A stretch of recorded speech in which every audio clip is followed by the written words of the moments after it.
സാധാരണയായി കാണുന്ന ഒരു അസുഖമാണ് കാർപ്പൽ ടണൽ സിൻഡ്രോം, അഥവാ നമ്മുടെ കയ്യിൽ തരിപ്പുണ്ടാവുന്ന ഒരു പ്രത്യേകതരം അവസ്ഥ.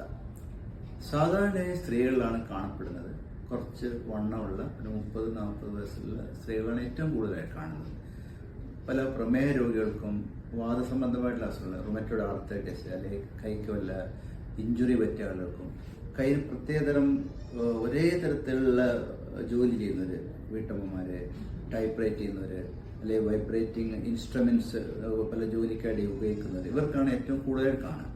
ഇത് പലപ്പോഴും രാത്രിയിലായിരിക്കും. രാത്രി ഇവിടെ ശക്തമായിട്ടുള്ള തരിപ്പും വേദനയും കയ്യിലോട്ട് വ്യാപിച്ച് അതിൻ്റെ കൂടെ തന്നെ ആൾക്ക് കൈ ഇങ്ങനെ കുടയേണ്ടി വരും, ഉറക്കത്തിന് ഡിസ്റ്റർബൻസ് വരുന്ന ഒരു പ്രത്യേകതരം ഒരവസ്ഥാവിശേഷമാണിത്. ഇത് ചില കേസുകൾ നമ്മൾ സെർവിക്കൽ സ്പോണ്ടിലോസിസ് അല്ലെങ്കിൽ തൊറാസിക് ഔട്ട്ലെറ്റ് സിൻഡ്രോം അല്ലെ അതുപോലെ തന്നെ ബ്രാക്കൽ പ്ലെക്സസ്, ഇവിടുത്തെ ഞരമ്പുകളുടെ അസുഖം കൊണ്ടും ഇതുപോലെ തരിപ്പ് വരാം. അത് നമ്മൾ പരിശോധിക്കുമ്പോഴേ മനസ്സിലാക്കുള്ളൂ.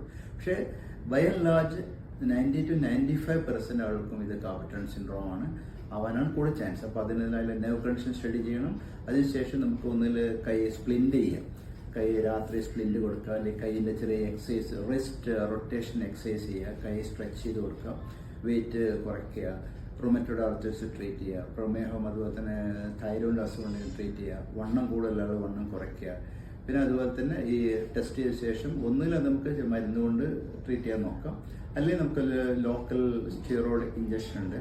അതുപോലെ തന്നെ പലതരം സർജറി, കാർപ്പൽ ടണൽ ഡീകംപ്രഷൻ, ചെറിയൊരു മൈനസ് സർജറി ഉണ്ട്. ആ മൈനസ് സർജറി ചെയ്താലും മാറ്റം വരാം. ഇതാണ് കാർപ്പൽ ടണൽ സിൻഡ്രോം. ഇത് പേടിക്കേണ്ട ഒരു അസുഖമല്ല, പക്ഷെ വളരെ സാധാരണയായി കാണുന്ന ഒരു പ്രത്യേക അവസ്ഥാവിശേഷം. Okay, thank you very much.